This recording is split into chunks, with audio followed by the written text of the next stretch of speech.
আচ্ছা, আমরা simplex algorithm 1 করে ফেলেছি, আজকে সিমপ্লেক্স অ্যালগোরিদম 2 আমরা শুরু করব। তো সিমপ্লেক্স অ্যালগোরিদম 1 আর 2 এর মধ্যে পার্থক্য কিছু না, সবটাই সিমপ্লেক্স অ্যালগোরিদম। ঠিক আছে, তো যেটা আমরা আজকে শুরু করব সেটাকে আমরা বলবো Charnes, CHARNES, Charnes big M method, Charnes big M method, বা এটাকে বিগ এম মেথড, সংক্ষেপে বিগ এম মেথডও বলে।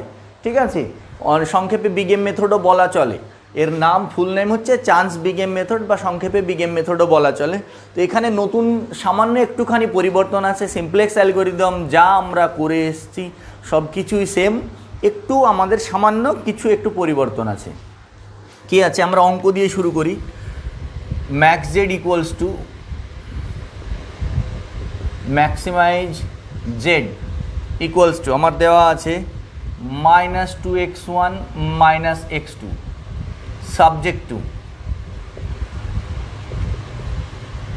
সাবজেক্ট টু আছে আমার 3x1 + x2 ইকুয়ালস টু 3, আর 4x1 + 3x2 greater than equals to 6, x1 + 2x2 less than equals to 4, x1, x2 greater than equals to 0। এই হচ্ছে আমার প্রবলেম দেওয়া আছে। দেখো, সিমপ্লেক্স অ্যালগোরিদমে একটা জিনিস কী ছিল দেখবে, সবগুলো লেস দ্যান ইকুয়ালস টু ছিল, কিন্তু এই চার্নস বিগ এম মেথডে সবগুলো লেস দ্যান ইকুয়ালস টু থাকবে না, গ্রেটার দ্যান ইকুয়ালস টু এই জিনিসটা থাকবে, তবেই দেখবে চার্নস বিগ এম মেথড অ্যাপ্লিকেবল হবে। ঠিক আছে, গ্রেটার দ্যান ইকুয়ালস টু থাকলেই হবে না, কিন্তু মোটামুটি বোঝা যাবে যে বিগ এম মেথড যখন গ্রেটার দ্যান ইকুয়ালস টু আছে, ভাবতে হবে তোমাদের বিগ এম মেথড অ্যাপ্লাই হতে পারে। ঠিক আছে, তো কেন হচ্ছে আমরা যখন ভাঙবো জিনিসটা তখন আরও বুঝে যাব। তো প্রথম হচ্ছে, দেখো আমি এই প্রথম কাজ হচ্ছে এদেরকে আমার স্ট্যান্ডার্ড ফর্মে নিয়ে আসা। প্রথম হচ্ছে স্ল্যাক আর সারপ্লাস ভেরিয়েবল ইন্ট্রোডিউস করা। তাহলে আমরা এখানে এটা যেহেতু গ্রেটার দ্যান ইকুয়ালস টু, তাহলে এখানে আমরা কি ইন্ট্রোডিউস করবো, সারপ্লাস ভেরিয়েবল। আর এটা লেস দ্যান ইকুয়ালস টু, এখানে কি ইন্ট্রোডিউস করবো, স্ল্যাক ভেরিয়েবল। এর আগে যে আমরা প্রবলেমগুলো করছিলাম সিমপ্লেক্স অ্যালগোরিদমে, সেখানে আমরা কি করছিলাম, কেবলমাত্র স্ল্যাক ভেরিয়েবল ইন্ট্রোডিউস করছিলাম, সারপ্লাস ভেরিয়েবল ইন্ট্রোডিউস করিনি। এখানে আমরা দুটোই ভেরিয়েবল ইন্ট্রোডিউস করবো, আর এখানে যেহেতু ইকুয়াল টু আছে, এখানে আমাদের কোনো ভেরিয়েবল লাগবে না। ঠিক আছে, তাহলে সেই কথাটাই লিখবো, we introduce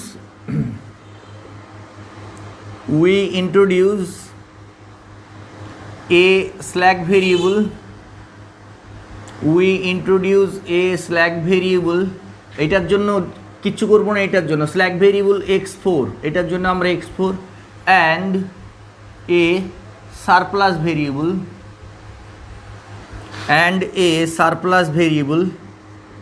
সরি, প্রথমটা নেব সারপ্লাস, এইটার জন্য নেব সারপ্লাস, আর এইটার জন্য নেব আমরা slack. We introduce a surplus variable x4 and a slack variable x5 to the given problem.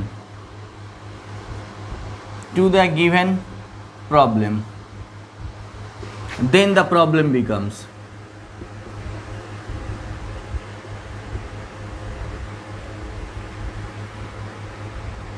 কি আসবে, ইন্ট্রোডিউস করো ম্যাক্সিমাইজ জেড ইকুয়ালস টু কী হবে, -2x1 - x2 + 0 × x3 + 0 × x4, subject to কী হবে, 3x1 + x2, এখানে আমার কিছু লাগবে না, তাহলে এটাকে আমি ওই 0 × x3 + 0 × x4 এই আকারে লিখে রাখলাম, ইকুয়ালস টু 3। এগুলো লিখেছি আমরা সিমপ্লেক্স অ্যালগোরিদমে, এই বিষয়গুলো আমরা শিখেছি কীভাবে লিখতে হয়। 4x1 + 3x2 - x3, এখানে সারপ্লাস ভেরিয়েবল নিচ্ছি x3 আর x4, surplus variable x3 and slack variable x4, যেহেতু x2 x1 আছে, x3 আর x4 নিলাম, + 0 × x4 ইকুয়ালস টু কত হবে, 6, তারপরে কি x1 + 2x2, তারপরে কি হবে প্লাস, এটা কি হবে 0 × x3 প্লাস এটা স্ল্যাক ভেরিয়েবল x4 নেব, x4 ইকুয়ালস টু আমি কি করব 4, যেখানে কি লিখব x1 x2 x3 x4 greater than equals to 0, দিয়ে আমরা কি লিখব x1 x2 x3 x4 greater than equals to 0। এই হয়ে গেল আমার স্ট্যান্ডার্ড ফর্ম, এই হয়ে গেল আমাদের স্ট্যান্ডার্ড ফর্ম। ঠিক আছে, স্ট্যান্ডার্ড ফর্মে লেখা কমপ্লিট হয়ে গেছে। এইবার আমাদের কাজ কি হচ্ছে, এরপরে আমাদেরকে টেবিল তৈরি করতে হবে। ঠিক আছে, তো টেবিল তৈরি করার আগে আমাদের যে জিনিসটা আমাদেরকে চেক করতে হয়, তোমাদের আগেও বলেছিলাম এবারও বলছি, আমাদের এখানে ভেরিয়েবল ইকুয়েশন কটা আছে দেখো, 3টে ইকুয়েশন আছে। তাহলে 3টে ইকুয়েশন হলে আমি তোমাদের আগেই বলেছিলাম এইভাবে এইটা খেয়াল করবে 1 0 0 0 1 0 0 0 1, এই ধরনের এইটা আমরা খেয়াল করতে হয়।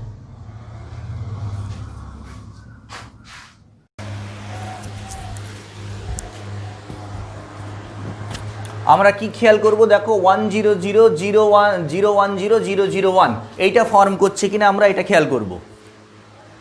ঠিক আছে, আগেও তোমাদের বলেছি বিষয়টা যে এই 3টে যেহেতু ভেরিয়েবল, তাহলে 3x3 আইডেন্টিটি ম্যাট্রিক্স ফর্ম করছে কিনা এইভাবে ভাবলে একটু সুবিধা হয়, তার জন্য আমি তোমাদের এইটা বলে রেখেছি। তো এই ধরনের আমাদের বেসিস ম্যাট্রিক্স ফর্ম করছে কিনা আমরা সেটা দেখব।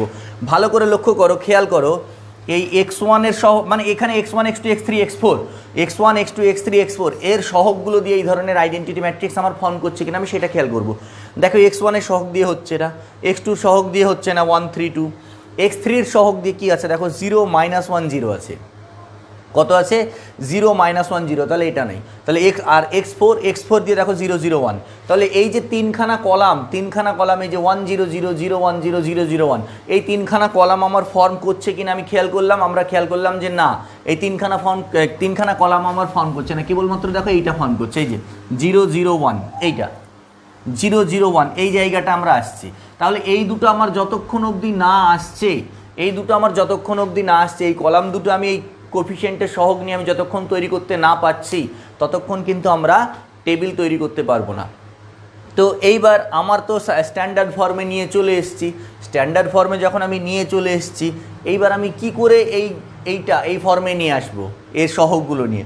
তো এইটার ফর্মে নিয়ে আসার জন্য আমরা কি করব, আমরা দুটো আর্টিফিশিয়াল, আমার তো দুটো কলাম দরকার, এই দুটো কলামের জন্য আমরা দুটো আর্টিফিশিয়াল ভেরিয়েবল চুজ করে নেব। কি চুজ করে নেব? আর্টিফিশিয়াল ভেরিয়েবল, আবার মনে থাকে যেন আর্টিফিশিয়াল ভেরিয়েবল, কৃত্রিম ভেরিয়েবল দুটো চুজ করে নেব, x5 আর x6, দুটো আর্টিফিশিয়াল ভেরিয়েবল চুজ করে নেব x5 আর x6।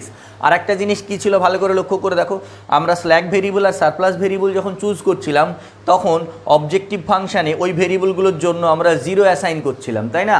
অবজেক্টিভ ফাংশানে ওই ভেরিয়েবলগুলোর জন্য 0 অ্যাসাইন করছিলাম। কিন্তু আমি যখন আর্টিফিশিয়াল ভেরিয়েবল চুজ করব, যদি ম্যাক্সিমাইজেশন প্রবলেম হয়, প্রবলেমটা আমাদের ম্যাক্সিমাইজেশন প্রবলেম, তার জন্য আমরা x5 আর x6 এর জন্য এই অবজেক্টিভ ফাংশানে একটা large negative price -m assign করব। লার্জ নেগেটিভ প্রাইস দেখো, যেখানে m কিন্তু পজিটিভ, m যদি পজিটিভ হয় তার আগে মাইনাস নিলে নেগেটিভ হয়ে যাবে, ওই জন্য। আর এমটা অনেক বড় কোয়ান্টিটি, অনেক বড় কোয়ান্টিটি এমটা, ওই জন্য বলা হয় large negative price, large negative price.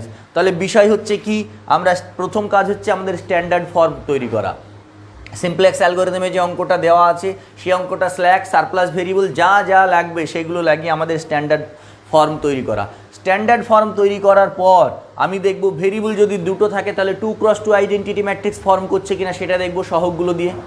আর যদি 3টে থাকলে তাহলে 3x3, যদি 4টে থাকলে 4x4। 4টে থাকে না সাধারণত, 2 3টে ম্যাক্সিমাম থাকে। 3টে যদি থাকে তাহলে 3x3 আইডেন্টিটি ম্যাট্রিক্স ফর্ম করছে কিনা দেখব। তাহলে এই অঙ্কটাই আমরা খেয়াল করে দেখছি, এই যে সহগগুলো নিয়ে x1 x2 x3 x4 এর কোফিশিয়েন্টগুলো নিয়ে 3x3 আইডেন্টিটি ম্যাট্রিক্স, এক কথায় বেসিস ম্যাট্রিক্স ফর্ম করছে না। তো বেসিস ম্যাট্রিক্সের তিনখানা কলাম আছে, 1 0 0 0 1 0 0 0 1। এই তিনখানা কলামের মধ্যে কোন কলামটা ফর্ম করছে? কেবলমাত্র এই যে থার্ড কলামটা 0 0 1, এই যে 0 0, এই যে x4 এর সহগ 0 0 1। তাহলে যে দুটো আমাদের ফর্ম করছে না সেই দুটোর জন্য আমরা কি করব? সেই দুটোর জন্য আমরা দুটো আর্টিফিশিয়াল ভেরিয়েবল চুজ করে নেব এবং তাদের জন্য আমি অবজেক্টিভ ফাংশন যে আছে সেই অবজেক্টিভ ফাংশন একটা লার্জ নেগেটিভ প্রাইস, যদি ম্যাক্সিমাইজেশন প্রবলেম হয় তাহলে -m নেব, m পজিটিভ। আর যদি মিনিমাইজেশন প্রবলেম হয় তাহলে পজিটিভ এম নেব, সেটা আমরা পরে আসবো। মিনিমাইজেশন নিয়ে আমি আজকে আলোচনা করছি না, আজকে আমি একটা জেনারেল প্রবলেম নিয়েই আলোচনা করছি। ম্যাক্সিমাইজেশন প্রবলেম হলে আমরা একটা large negative price minus M নেব, মিনিমাইজেশন হলে পজিটিভ নেব, আর কিচ্ছু না, এখানে আর মাইনাস নেব না। কিন্তু আমরা যখন সিমপ্লেক্স অ্যালগোরিদম সলভ করব বিগেম মেথডে, সবসময় চেষ্টা করবে বিগেম মেথডে ম্যাক্সিমাইজেশনে কনভার্ট করে নেওয়ার, ঠিক আছে? সেগুলো আমরা পরে শিখব। তো আমরা এইবার কি করব, তাহলে এইবার এই পোর্শনগুলো মুছে দিলাম, এই জায়গাগুলো মুছে দিলাম, ঠিক আছে? এইবার আমরা দুটো artificial variable,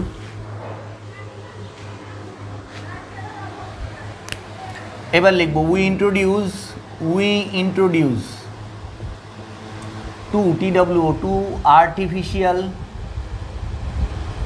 two artificial variables x5 and x6 to the given problem and assign a large negative price minus M, যেখানে তোমরা এখানে লিখে রাখতে পারো তাহলে সুবিধা হয়। Large negative price M greater than 0, M positive, এবং এই এমটা অনেক বড় একটা কোয়ান্টিটি, অনেক বড়। Large negative price M greater than 0 large negative price minus M to the objective large negative price minus m to the objective function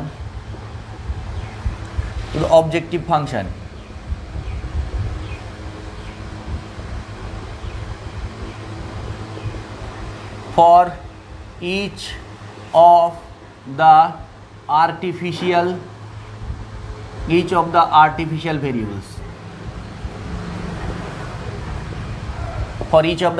variables. We introduce two artificial variables x5 and x6. আমরা দুটো artificial variable x5 এবং x6 introduce করব to the given problem and assign a large negative price minus m. একটা large negative price assign করব কোথায়? to the objective function, এইটাকে objective functionে, for each of the artificial variables, প্রত্যেকটা artificial variable এর জন্য। তাহলে এইবার এই জায়গাটা মুছে দিলে একটু লিখতে অসুবিধা হবে, তাই গোটাটা আমরা মুছবো না, হ্যাঁ? আমরা এটা দেখে লিখতে হবে আমাদের। তো আমরা কি করব, আমরা এবার লিখব, কি লিখব? ম্যাক্সিমাইজ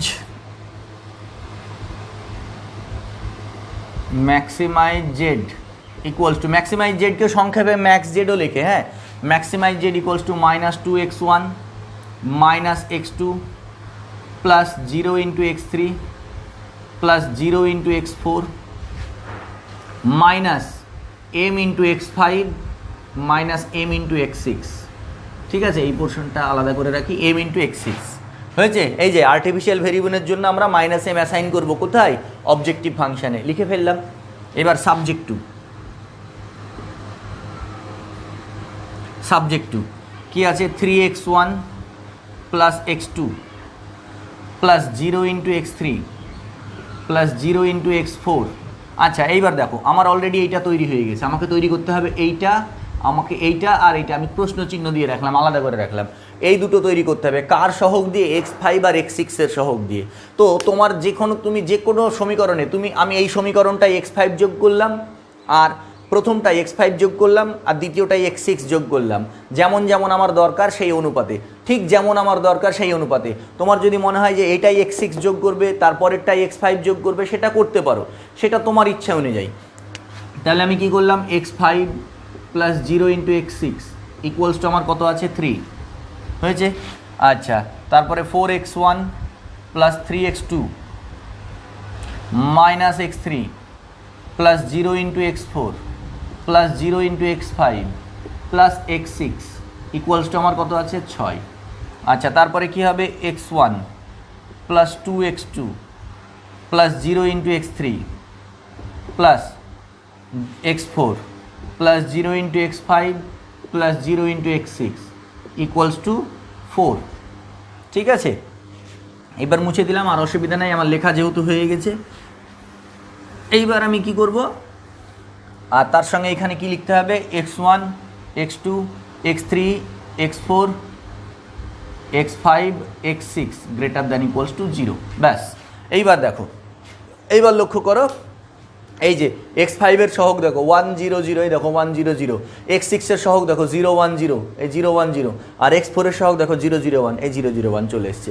এই কাজটুকু আমাদের সিমপ্লেক্স অ্যালগরিদম যখন আমরা বিগেম মেথডের সাহায্যে করব, মানে সিমপ্লেক্স অ্যালগরিদম এটাকে 2ও বলে, সিমপ্লেক্স অ্যালগরিদম 2 বলা চলে, মানে বিগেম মেথডে যখন আমরা সলভ করব অঙ্কগুলো, তখন এই পোর্শনটা আমাদেরকে বেশি করতে হবে। এইবার আরও একটা প্রশ্ন আসতে পারে যে আর্টিফিশিয়াল ভেরিয়েবল আমরা যোগ করার ফলে, এটা তো আর্টিফিশিয়াল ভেরিয়েবল যোগ করছি, তাহলে আমার কি ভ্যালুটা ইকুয়াল টুই থাকবে? ভ্যালুটা হ্যাঁ ইকুয়াল টু থাকবে। যেহেতু আমাদের আর্টিফিশিয়াল ভেরিয়েবল যোগ করছি, আমি প্রয়োজনের জন্য যোগ করছি, আমার কাজ চালানোর জন্য আমি যেহেতু যোগ করছি, তার জন্য আমরা কি করছি, এখানে এই x5 যোগ করলে এটা ইকুয়াল টু থাকবে। এইবার লক্ষ্য করে যে 001 100 010, এইটা আমার তৈরি হয়ে গেছে। যখনই আমরা এই ধরনের বেসিস ম্যাট্রিক্স ফর্ম করে যাবে আমার এই ভেরিয়েবলগুলোর সহগ নিয়ে, তখন আমরা কি করব, তখন আমরা টেবিল তৈরি করতে পারবো। তাহলে এইবার আমাদের কাজ কমপ্লিট হয়ে গেল, একটা পার্ট হয়ে গেল। এইবার আমরা টেবিল পার্টে চলে যাব। এবার সিমপ্লেক্স অ্যালগরিদম যেভাবে আমরা টেবিলে সলভ করেছি সেম প্রসেস। তাহলে আমরা প্রথমে আবার একটা টেবিল বানাই।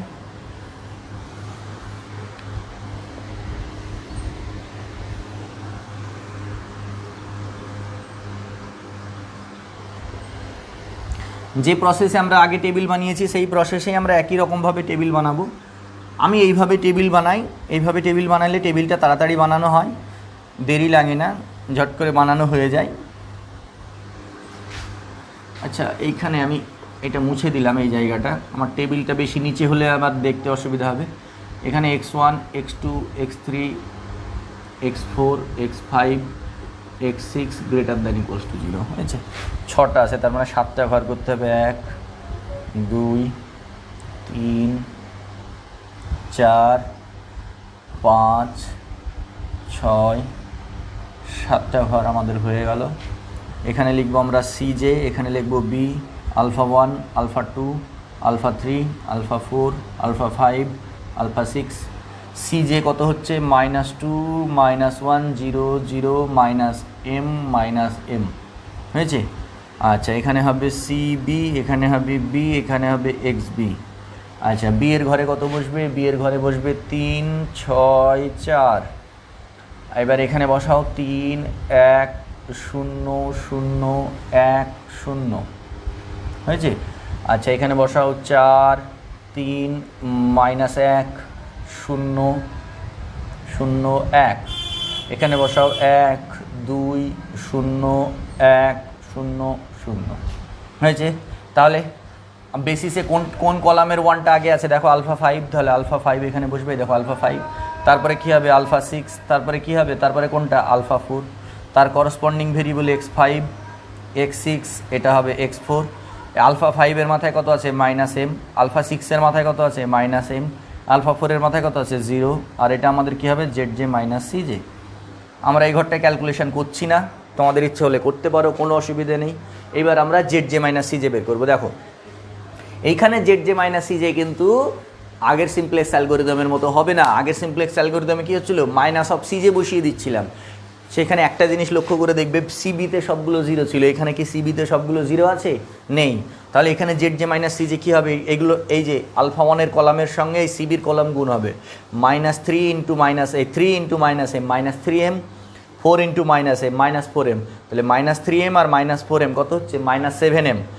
আর এটা 0, তাহলে -7m। -7m হলো ZJ, -2 -2 -a প্লাস, তাহলে এটা কত আসছে? -7m + 2। তোমরা জানো ZJ - CJ বের করা, অসুবিধার কিছু নেই। এইবার দেখো -m -3m, তাহলে কত হচ্ছে? -4m, আর এই 2 দিয়ে গুণ করলে 0, আর -a +1, তাহলে কত হচ্ছে? -4m + 1 -4m + 1, এটা হলো। আচ্ছা, এটার সঙ্গে 0-র সঙ্গে গুণ করলে 0, -a +m 0, এটা হয়ে যাবে +m। আর এগুলো তুমি চোখ বন্ধ করে 0 বসিয়ে দিতেও পারো।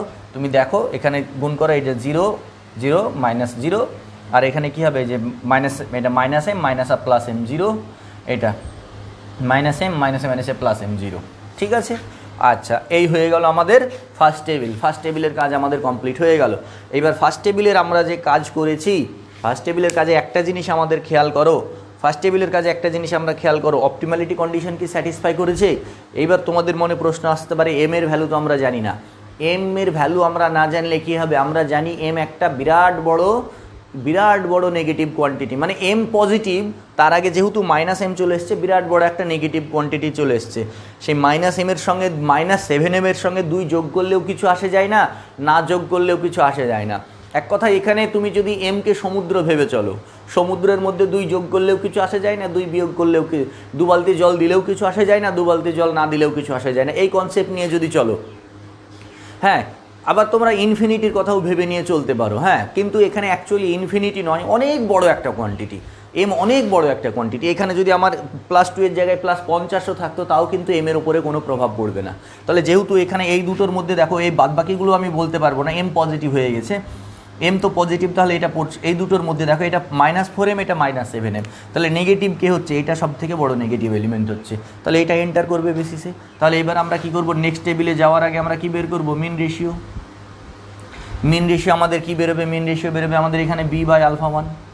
তাহলে b/α1 বের করো, 3/3 1, 6/4 মানে 3/2, আর এটা কত হবে 4/1 মানে 4, 4/1 মানে 4। তাহলে এদের মধ্যে মিন রেশিও কে হলো 1, এদের মধ্যে মিন রেশিও কে হলো 1। তাহলে এবার এই বরাবর এসো আর এই বরাবর যাও, তাহলে কি এলিমেন্ট কত বেরিয়ে গেল, কি এলিমেন্ট আমাদের বেরিয়ে গেল 3, কি এলিমেন্ট কত বেরোলো 3। তাহলে এটা 1 হবে, এটা 0 হবে, এটা 0 হবে, 1 0 0 এখানে কোথায় আছে, এই দেখো α5, তার মানে বেসিস থেকে α5 বেরিয়ে যাবে, বেসিস থেকে α5 আমাদের বেরিয়ে যাবে এবং আমাদের এন্টার করবে কে, α1।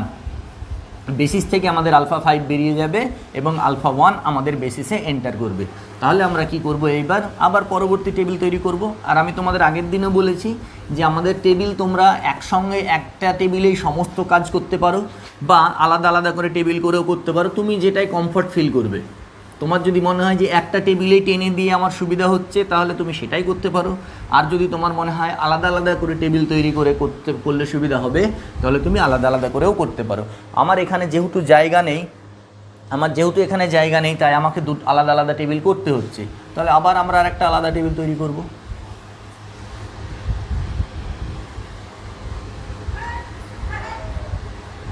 করো টেবিল,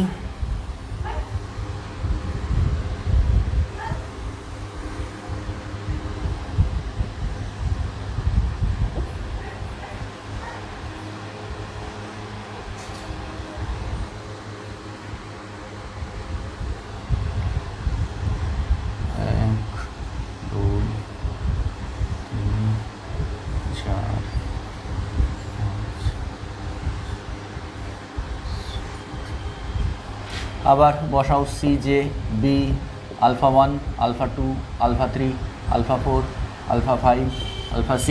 CJতে কত আছে, -2, -1, 0 0, -m হয়েছে। আচ্ছা, CB, B আর XB, আর এখানে কি হবে আমাদের ZJ -CJ হয়েছে। প্রথম কাজ হবে কি এলিমেন্টকে 1 করা, তার মানে এই কলামটাকে, এই রোটাকে আমরা কি করব, 3 দিয়ে ভাগ করো। তাহলে এটা কত হবে 1 1, এটা কত হবে 1/3, 0 0, 1/3 আর এটা 0। আচ্ছা, একটা জিনিস খেয়াল করো, কে বেরিয়ে যাচ্ছে, α5 বেরিয়ে যাচ্ছে। তো α5 কে আর্টিফিশিয়াল ভেরিয়েবল। কোনো আর্টিফিশিয়াল ভেরিয়েবল যদি একবার যদি বেরিয়ে যায় তাহলে সেই ঘরটার ক্যালকুলেশন করার দরকার নেই। আর্টিফিশিয়াল ভেরিয়েবল যেহেতু এখানে বেরিয়ে যাচ্ছে তাহলে α5 যেহেতু বেরিয়ে যাচ্ছে, সেটা যদি আর্টিফিশিয়াল ভেরিয়েবল হয়, আর্টিফিশিয়াল ভেরিয়েবল আর সেকেন্ড টাইম একদম ক্যালকুলেশন করবে না। বেসিস থেকে যদি আর্টিফিশিয়াল ভেরিয়েবল বেরিয়ে যায় সেই ঘরটা ক্যালকুলেশন করবে না, মানে কি বলো তো, প্রয়োজন নেই। ঠিক আছে, সেটা করার কোনো প্রয়োজন নেই, কারণ সেটা তোমার পরিশ্রম মানে সময় নষ্ট করবে আর কিচ্ছু না। এমনিতেই দেখছো কত ক্যালকুলেশন হচ্ছে, তাই আমরা আর্টিফিশিয়াল ভেরিয়েবল যেটা বেরিয়ে যাবে সেটা আমরা ক্যালকুলেশন করব না। ঠিক আছে, এর ব্যাখ্যাটা আমি লাস্টে বলে দেবো কেন করব না। ঠিক আছে, আপাতত এটা শিখে রাখো। এইবার কি করব আমরা, এইটাকে যদি আমি R1 নাম দিই, এটাকে যদি আমি R2 নাম দিই, আর এইটাকে যদি আমি R3 নাম দিই, ঠিক আছে, তাহলে এটা 3 আছে, এটা 1 আছে, এটাকে 4 আছে, 0 করতে হবে। তাহলে আমার অপারেশন কি হবে, R1 - 4R3, তাই না? আমার অপারেশন হবে, এখানে 4 আছে আর এখানে 1 আছে, তার মানে R1 - 4R3।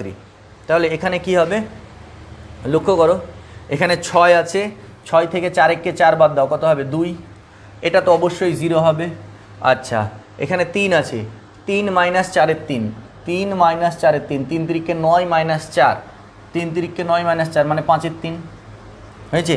এখানে -1 আছে, -1 মাইনাস 4 ইন্টু 0, তার মানে এটা -1ই থাকবে, হয়েছে। এটা 0 ইন্টু এটা 0ই থাকবে। আচ্ছা এটা 1 1 মাইনাস 0, তার মানে 1ই থাকবে, হয়ে গেল। আচ্ছা এটা কি 1 আছে, তাহলে আমার কি করব, ডাইরেক্ট এখান থেকে ওইটা বাদ দিয়ে দাও। তার মানে 4 থেকে 1 বাদ গেলে 3, 1 থেকে 1 বাদ গেলে 0, 2 থেকে 1-এর 3 বাদ গেলে 2 মাইনাস 1-এর 3, কত হচ্ছে 3 দুগুণে 6 মাইনাস 1, 5-এর 3 হয়েছে। 0 মাইনাস 0, 0 মাইনাস 0 মানে 0। আচ্ছা 1 মাইনাস 0 1, আর এটা 0, ব্যাস এই তো। তাহলে এখানে বেসিসে কি আসছে আমার, আলফা 1 প্রথম, তারপরে কি হবে আলফা 6, আর তারপরে আলফা 4, মানে আলফা 5কে বের করে দেবে, তার করসপন্ডিং x1 x6 x4। এখানে কি হবে, আলফা 1-এর মাথায় কি আছে -2, আলফা 6-এর মাথায় আছে -m, আর আলফা 4-এর মাথায় কত আছে, আলফা 4-এর মাথায় আছে 0। এই ক্যালকুলেশনগুলো কমপ্লিট। এইবার আমরা আবার এই এতদূর কমপ্লিট হলো, এবার আমরা আবার জেড মাইনাস সিজে বের করবো, আবার আমরা জেড মাইনাস সিজে বের করবো। তার আগে একবার দেখে নিই আমি ক্যালকুলেশনটা ঠিক করেছি কিনা, না হলে আবার হয়তো পরিশ্রম করতে হবে পরে। হ্যাঁ ক্যালকুলেশন ঠিক আছে। এইবার জেড মাইনাস সিজে কী হলো, এই ঘরটা আমরা বের করবো না, এটা চোখ বন্ধ করে 0, এই দেখো -2 মাইনাসে +2 0। আচ্ছা এটা কি হবে, দেখো এই দেখো এটা কি হবে, -2-এর 3, -2 আর 1-এর 3, -2-এর 3 -m -5, তার মানে কত হবে -5m/3, -1 তার মানে +1, তার মানে -5m/3। আচ্ছা -2-এর 3 + 1, তাহলে -5m/3। আর এখানে যদি আচ্ছা গোটাটাই যদি আমি লসাগু করে দিই 3, তাহলে কত হচ্ছে -2 + 3, তার মানে -5m + 1/3। এটাকে যদি আমি ভেঙে দিই তাহলে -5m/3 + 1/3। আমার জায়গাটা ছোট তাই এইভাবে লিখতে হলো, -5m/3 + 1/3, -m এটা কত 0, এটা 0। তাহলে -5m/3 দেখো সবই নন নেগেটিভ চলে এসছে, কেবলমাত্র একটাই নেগেটিভ চলে এসছে -5m/3। এবার -5m/3 সঙ্গে 1-এর 3 যোগ আছে। আমি তোমাদের আগেই বলেছি যে m অনেক বড় একটা লার্জ কোয়ান্টিটি, তার সঙ্গে ক্ষুদ্র একটা কোয়ান্টিটি যোগ থাকলেও কিছু আসে যায় না, না থাকলেও কিছু আসে যায় না। তাহলে এটা আমাদের আবার নেগেটিভ এলিমেন্ট পেলাম, আবার নেগেটিভ, কে আলফা 2 এন্টার হবে। আলফা 2 যদি এন্টার করে তাহলে আমরা আবার মিন রেশিও বের করব। আবার মিন রেশিও আমার কি বেরোবে, b/α2। মিন রেশিও কি বেরোবে, b/α2। তো বের করো b/α2। 1/1-এর 3 মানে হচ্ছে 3, 2/5-এর 3 তার মানে হচ্ছে 6/5, তারপরে হচ্ছে 3/5-এর 3 তার মানে হচ্ছে 9/5। এদের মধ্যে সব থেকে ছোট কে, এদের মধ্যে সব থেকে ছোট হচ্ছে এইটা। তাহলে মিন রেশিও আমার হচ্ছে 5/3। তাহলে মিন রেশিও যদি আমার 5/3 হয় তাহলে এটা 1, এটা 0, এটা 0, 1 0 0 কোথায় আছে, এই যে আলফা 6 বেরিয়ে যাবে। কে বেরিয়ে যাবে, আলফা 6 আমাদের বেরিয়ে যাবে। আচ্ছা হয়ে গেল এই ক্যালকুলেশন।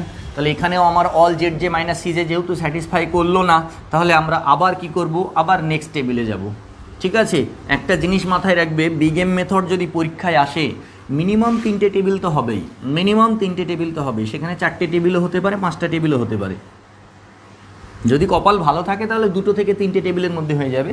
বিগ এম মেথড 3টে টেবিলে হওয়া চাপ আছে, বিগ এম মেথড 3টে টেবিলে হওয়া বেশ চাপ আছে। ঠিক আছে, তো আর সিমপ্লেক্স অ্যালগোরিদম কি হয়, সিমপ্লেক্স অ্যালগোরিদম অনেক জায়গায় কী হয়, সিমপ্লেক্স অ্যালগোরিদম একটা টেবিলেই হয়ে যায়, কোনো জায়গায় 2টো টেবিলে হয়ে যায়, কোনো জায়গায় 3টে টেবিলে হয়ে যায়। সিমপ্লেক্স অ্যালগোরিদম 3টের বেশি টেবিল খুব কমই দেখেছি আমি।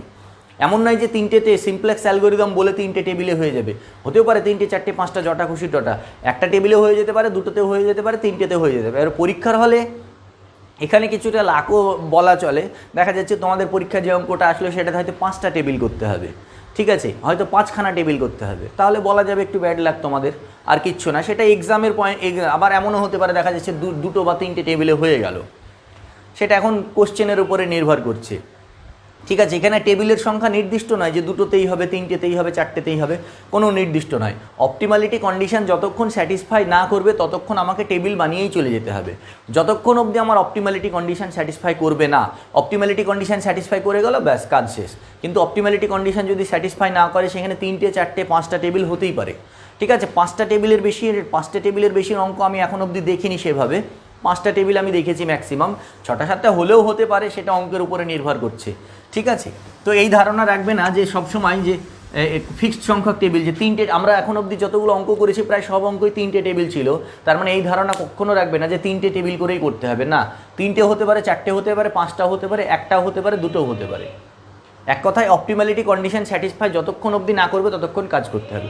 অপটিমালিটি কন্ডিশন স্যাটিসফাই করে গেল, কাজ শেষ। তাহলে এখানে আবার টেবিল বানাও।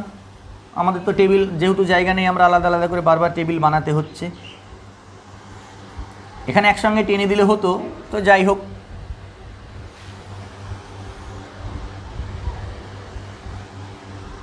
আচ্ছা, হলো।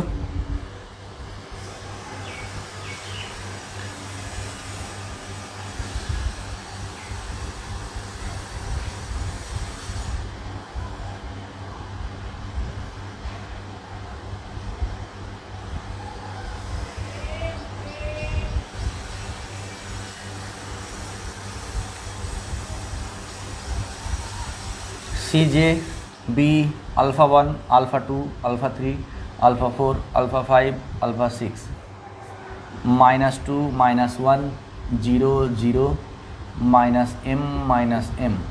ঠিক আছে, আলফা 6ও বেরিয়ে গেল, তাহলে আলফা 5 তো হচ্ছেই না, আলফা 6ও আমরা ক্যালকুলেশন করব না। ঠিক আছে, আচ্ছা এবার কি করব, এটাকে 3-এর 5 দিয়ে গুণ করব, তাই না? 3-এর 5 দিয়ে গুণ করলে এটা কত হবে? 6-এর 5। এটা কত হবে? 0। এটা কত হবে? 1। এটাকে যদি 3-এর 5 দিয়ে গুণ করি তাহলে কত হবে? -3-এর 5। তারপরে কত হবে? 0। বাদ বাকি দুটো আমার ক্যালকুলেশন করার দরকার নেই। হয়েছে? আচ্ছা, খুব ভালো। তাহলে এটা হয়ে গেল। ওটাকে আমি R3 নাম দিয়েছি, তো তাহলে এটাকে আমি R4 নাম দিলাম, না এটাকে আমি R5 নাম দিলাম, আর এইটাকে আমি R4 নাম দিলাম। তাহলে আমাকে 1-এর 3কে 0 করতে হবে, তাহলে 1-এর 3 -1 × 1/3। তার মানে আমাকে অপারেশন চালাতে হবে R3 - 1/3 × R5, R3 - 1/3 × R5। ঠিক আছে, আচ্ছা তার মানে এখানে কত আছে আমার? এখানে আছে 1 - 1/3 × 6/5। তার মানে কত হচ্ছে? 1 - 2-এর 5। তার মানে 5-কে 5 - 2, এটা হয়ে যাবে আমার 3-এর 5। ঠিক আছে, আচ্ছা এটা 1 - 0, 1 - 0 মানে এটা 0ই হবে। ঠিক আছে, এটা তো আমার 0, এটাকে অপারেশন 0 করব বলেই আমি অপারেশন চালিয়েছি। আচ্ছা এটা হচ্ছে 0 - 1-এর 3 × -3-এর 5, তাই না? তাহলে মাইনাসে মাইনাসে প্লাস 1-এর 5 হয়ে গেল। আচ্ছা আলফা 4 0, এটা 0 - 0 মানে 0ই হবে। ঠিক আছে, তাহলে ওই কলামটা আমার কমপ্লিট হয়ে গেল, ওই রোটা আমার কমপ্লিট হয়ে গেল। এবার এখানে কত আছে? 3। এই পোর্শনটা মুছে দিলাম। এই পোর্শনটা মুছে দেওয়ার পরে আমার এবার এখানে আছে 3, এখানে আছে 3 মাইনাস, আমাকে কি করতে হবে? ওহ সরি, 3 কেন হবে? এখানে আছে আমার 5-এর 3, 5-এর 3 - 1 × 5-এর 3, তাই না? তার মানে আমার R4 - 5-এর 3 × R5, এটা আমার অপারেশন চালাতে হবে। ঠিক আছে, তাহলে এখানে আছে আমার 3 মাইনাস 5-এর 3 × R5-এ কত আছে আমার? 6-এর 5। 5 5 কেটে গেল, 3 2 6, 3 - 2 1, এইটা আসলো। আর এইটা 0 মাইনাস যাই করি না কেন 0 আসবে, এটা তো 0 আসবেই।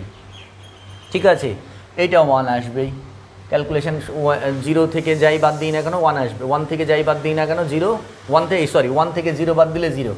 এই ঘরটা আমাকে ক্যালকুলেশন করতে হবে। এই ঘরটায় আমার আছে কত? আলফা 3 আছে 0 মাইনাস 5-এর 3 × R5-এ কত আছে? -3-এর 5, -3-এর 5। তাহলে 5 5 কেটে গেল, এটা কত হয়েছে? মাইনাসে মাইনাসে +1, এইটা হচ্ছে আমার। তাহলে এখানে কত হবে আমার? প্রথমে হবে এখানে, আমি 3টেই 0 কেন করলাম? এটা 1 হবে, সরি। এখানে হবে আমার আলফা 1 CB BXB, আলফা 1 এটা হবে আলফা 2, আর এটা হবে আমার আলফা 4, এটা হবে x1 x2 x4, এটা কি হবে আলফা 1 এর মাথায় কত আছে -2, আলফা 2 এর মাথায় -1, আলফা 4 এর মাথায় 0, zj মাইনাস সিজে। এই হলো আমাদের ক্যালকুলেশন। ঠিক আছে, একবার একটু দেখে নিই। 3 এর 5 6 এর 5 1, আচ্ছা ঠিক আছে। এইবার আমরা ক্যালকুলেশন করব zj মাইনাস সিজে। এগুলো তো 0 হবে, চোখ বন্ধ করে আমরা বলে দিতে পারবো এই তিনটে ঘর 0 হবে। এই যে 1 -2 -2 মাইনাস আপ প্লাস 2 0, এই যে 1 এর সঙ্গে গুণ করলে -1 মাইনাস আপ -1 প্লাস 1, তাহলে -1 প্লাস 1 0, এটাও তাই, এই যে 0 0। এটা কত হবে -2 এর 5 -2 এর 5, 1 এর সঙ্গে 1 এর 5 এর সঙ্গে -2 2 এর 5 মাইনাস আর মাইনাস প্লাস প্লাস 3 এর 5, তাহলে কত হচ্ছে 1 এর 5, আর এটা তো 0 -0, তার মানে এটা কি হয়ে যাচ্ছে 1 এর 5। বাহ, হয়ে গেল। তাহলে অল zj মাইনাস সিজে আমাদের স্যাটিসফাই করে গেল। তাহলে অল zj মাইনাস সিজে আমাদের স্যাটিসফাই করে গেছে। তাহলে আমাদের আর উপরে টেবিলের দরকার নেই, কোনো টেবিলেরই আমাদের দরকার নেই, তবু একটু মুছে দিচ্ছি আমরা। আমাদের কি হলো অল zj মাইনাস সিজে, কিন্তু আমাদের এখানে আমরা স্যাটিসফাই করিয়ে ফেললাম। তাহলে অল zj মাইনাস সিজে যেহেতু আমাদের স্যাটিসফাই করে গেছে, তাহলে আমরা কি বলবো, আমাদের অপটিমাল সলিউশন আমরা পেয়ে গেছি। হ্যাঁ, অল zj মাইনাস সিজে, দেখো লাস্ট টেবিলে আমরা কি পেয়েছি, অল zj মাইনাস সিজে greater than equals to 0, all zj minus সিজে গ্রেটার দ্যান ইকুয়ালস টু 0, সমস্ত zj মাইনাস সিজে গ্রেটার দ্যান ইকুয়ালস টু 0, যেহেতু আমরা এটা ম্যাক্সিমাইজেশন প্রবলেম করছি। আচ্ছা, এখানে তোমরা এই ঘরটাও ক্যালকুলেশন করে রাখতে পারো। মাইনাস এটার সঙ্গে যদি গুণ করি -6 এর 5, আর এটার সঙ্গে এটা গুণ করলে কত হচ্ছে -6 এর 5, আর এটা গুণ করলে 0, তার মানে কত হচ্ছে -12/5। আচ্ছা, আমার অঙ্কটা কী ছিল, ম্যাক্স জেড ইকুয়ালস টু কী ছিল, ম্যাক্স জেড ইকুয়ালস টু ছিল ছিল -2x1 -x2, এইটা ছিল -2x1 -x2, এটা ছিল। আচ্ছা, এইবার আমি যখন সলিউশন লাস্ট আমি কনক্লুশনটা আনবো অল zj মাইনাস সিজে গ্রেটার দ্যান ইকুয়ালস টু 0। ঠিক আছে, লাস্ট কনক্লুশন যখন টানবো অল zj মাইনাস সিজে গ্রেটার দ্যান ইকুয়ালস টু 0 এবং অ্যান্সার লিখবো, তার আগে আমি এখানে একটা জিনিস চেক করব। এই যে xb বা এই যে b বেসিস, এই যে এখানে লিখেছি xb বা b, এখানে একটা জিনিস অবশ্যই ভেরিফাই করে নেবে, এখানে কোনো আর্টিফিশিয়াল ভেরিয়েবল আছে কিনা। আমার আর্টিফিশিয়াল ভেরিয়েবল কী ছিল, x5 আর x6, আমার আর্টিফিশিয়াল ভেরিয়েবল কে ছিল x5 আর x6, এখানে কি x5 আর x6 এর মধ্যে কিছু আছে, নেই। তাহলে যেহেতু x5 আর x6 এর মধ্যে কিছু নেই, তাহলে আমাদের সলিউশন আমরা পাবো। ঠিক আছে, যদি আর্টিফিশিয়াল ভেরিয়েবল এখানে থাকতো তাহলে আমরা কিন্তু সলিউশন পেতাম না, সেটা নো ফিজিবল সলিউশন। আমি পরের অঙ্কে এটা ডিসকাস করব, পরবর্তী যখন অঙ্ক করব তখন আর্টিফিশিয়াল ভেরিয়েবল আমাদের আসবে এবং নো ফিজিবল সলিউশন আমরা লিখব। তো সেটা আমরা আজকে ডিসকাস করছি না, আজকে সিম্পল একটা বিগ এম মেথডের অঙ্ক করছি। জাস্ট চেক করবে যে যখন আমার অপটিমালিটি কন্ডিশন স্যাটিসফাই করে গেল, স্যাটিসফাই করার পর এই বেসিসে কোনো আর্টিফিশিয়াল ভেরিয়েবল আছে কিনা। তাহলে বেরিয়েছে যেহেতু আমাদের আর্টিফিশিয়াল ভেরিয়েবল নেই, তাহলে আমাদের অপটিমাল সলিউশন পাবো। এবং অপটিমাল সলিউশন কী হবে, দেখো এই যে x1 এর ভ্যালু কত হবে, x1 সমান 3 এর 5, আর x2 সমান কত হবে, x2 সমান কত হবে 6 এর 5। এই দুটোই তো আমাদের ভ্যালু বের করতে, অঙ্ক তো x1 আর x2 ছিল। আর ম্যাক্স জেড ইকুয়ালস টু কী বেরোবে, ম্যাক্স জেড ইকুয়ালস টু এইটাও বের করে দিতে পারো, এই যে এটা -12/5, অথবা তুমি এখানে ভ্যালু বসাও -2 × 3/5 -1 × 6/5, তার মানে কত আসছে 6 এর 5 6 এর 5 -12/5। এটাই আমাদের সলিউশন। ঠিক আছে, এটাই আমাদের সলিউশন। বুঝতে পেরেছো, এই হচ্ছে আমাদের big M method. Big M মেথডে জাস্ট আমাদের প্রথম দিকে যে কাজটা একটু আলাদা, আর কিচ্ছু নেই, বিরাট কিছু যে কঠিন তা নয়, সিম্পল। তোমরা যেমন সিমপ্লেক্স অ্যালগরিদম ক্যালকুলেশন করেছো, টেবিলের কাজটা সবই এক। প্রথম দিকে আমাদেরকে ওই আর্টিফিশিয়াল ভেরিয়েবল কিছু চুজ করতে হবে। আশা করি তোমরা বুঝতে পেরেছো, খুব একটা কঠিন কিছু নয়, চেষ্টা করো, ভালো লাগবে। ঠিক আছে।